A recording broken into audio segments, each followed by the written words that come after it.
అధ్యక్షులు పవన్ కళ్యాణ్ గారు,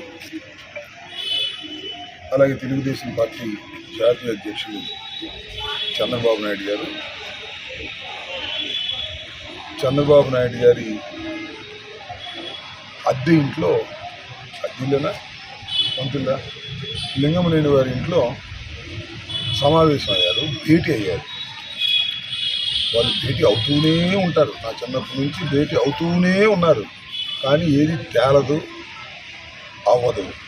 అసలు పవన్ కళ్యాణ్ అనే నాయకుడు ఎక్కడి నుంచి పోటీ చేస్తాడని తెలుసుకోగలిగారా? చంద్రబాబు నాయుడు గారు కుప్పంలోనే పోటీ చేస్తారా, మరొకటి పోటీ చేస్తారా తెలుసుకోగలిగారా? అది తేలేది కాదు, మునిగేది కాదు. ఈ లోపల మేము సిద్ధమయ్యాం, యుద్ధం కూడా అయిపోతుంది. వైఎస్ఆర్ కాంగ్రెస్ పార్టీ గెలిచి అధికారంలోకి వస్తుంది. అప్పుడు దాకా వీళ్ళు సీట్లు తేల్చుకోలేరు.